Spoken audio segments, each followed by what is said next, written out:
오늘은 세상을 향한 하나님의 마음이라는 제목으로 로마서 10장 14절로 21절의 말씀을 함께 나누기를 원합니다. 오징어 게임이 선풍적인 인기를 끌었던 적이 있습니다. 전 세계적으로 이 웹드라마가 널리 퍼진 이유는 아마도 우리 인간이 자극적이고 선정적인 쇼킹한 것을 바라기에 그런 것 같습니다. 하지만 이런 유형을 헝거 게임이라고 부르는데요. 이런 드라마 장르를 본 다음에 느끼는 그 감정은 어떻습니까? 허무밖에 없는 것이죠. 그 이상도 이하도 아닌 것입니다.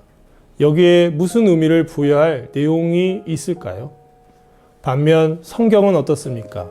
성경은 우리의 삶을 바꿔주고요. 생각을 변화시켜주고 감사와 찬양을 하나님께 올려드리는 힘이 있다는 것이 엄청난 차이점입니다. 바울 사도는 로마서에서 누가 구원을 받는가에 대해서 명확하게 강조를 하고 있는데요. 누구든지 주의 이름을 부르는 자는 구원을 얻는다라는 것입니다. 사람의 신분고하와 상관없이 구원을 받을 수 있다는 말이죠. 여러분, 이것이 복음입니다.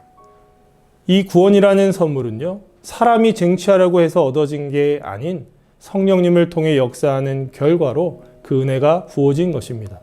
오늘 말씀도 이것을 상세하게 다루고 있다고 해도 과언이 아닙니다.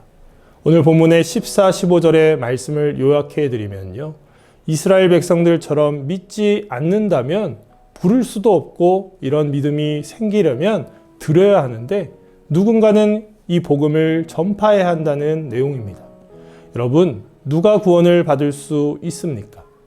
논리적인 순서로 설명을 해드리면 보내심을 받은 자가 있어야지만 복음이 전파되고요. 이 보내심을 받은 자들은 하나님의 부르심에 반응한 자들입니다. 또한 보내심을 받은 자들이 복음을 전했기 때문에 들을 수 있었고 믿게 된 것이죠. 여러분들 스스로 생각해 보십시오. 여러분들에게 그 복음이 어떻게 흘러 들어갔던 것입니까? 구원을 받은 순서를 따져보게 되면요. 누군가 이 기쁜 소식을 전한 자가 있었기 때문에 믿음이 생긴 것입니다. 이를 정확하게 정리해 준 말씀이 오늘 본문의 17절 말씀입니다. 그러므로 믿음은 들음에서 나며 들음은 그리스도의 말씀으로 말미암느니라. 이 구원의 방식은 예나 지금이나 다르지 않습니다. 복된 소식을 누군가는 전해야 하는 것이죠. 그렇다면 이스라엘은 왜 듣지 않았던 것일까요? 믿으려는 마음이 없었습니다. 오늘날 이 시대에 적용을 해보면 지금 원하기만 하면 유튜브에도 널린 게 무엇입니까? 설교 말씀이고 하나님 말씀이고 예배 영상입니다. 하지만 유튜브에 들어가서 K-팝을 들었으면 들었지 말씀을 듣는다는 것은 결코 쉽지가 않습니다. 기독 청년들은 복음이 삶을 변화시키는 원동력이라는 생각을 갖지 못하고 있는 것이 현실입니다. 확신 있는 믿음이 필요한데요. 우리에게는 그것이 보이지 않는 것입니다. 하지만 여러분, 21세기에도 여전히 복음은 효력이 있고 능력이 있음을 믿어야 합니다. 문제는 우리의 믿음 없음이 문제이고 우리들의 마음이 문제인 것이죠. 복음을 선포하는 그 삶은요, 우리 모두에게 주어진 하나님이 주신 사명입니다. 아름다운 소식을 전하는 자의 사명을 우리는 이미 받았습니다. 우리의 마음을 살펴보기를 원합니다. 이스라엘은 복음을 들을 마음이 없었던 것인데요. 우리는 어떠합니까? 복음을 전할 마음이 없는 것 아닌가요? 코로나라는 좋은 핑계가 있기 때문에 복음을 전하지 않아도 누가 뭐라 할 사람이 없기 때문에 그럴지 모르겠습니다. 사랑하는 여러분, 우리는 이 즈음에서 하나님의 마음을 말씀을 통해서 읽어 내려가야 합니다.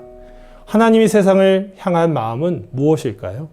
20절과 21절에 나와 있듯이 세상은 하나님을 거부하고 찾지 않지만 하나님은 그런 자들까지도 찾으시고 있고 빛을 비추어 주신다는 그 사실을 기억해야 합니다.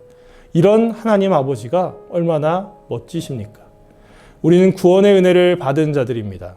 하나님 아버지의 마음을 조금이라도 깨닫고 하나님처럼 세상을 사랑해 나아가기를 소원합시다. 이 땅에 죽어가는 영혼들에게 복음을 선포하는 그 삶을 하나님은 바라십니다.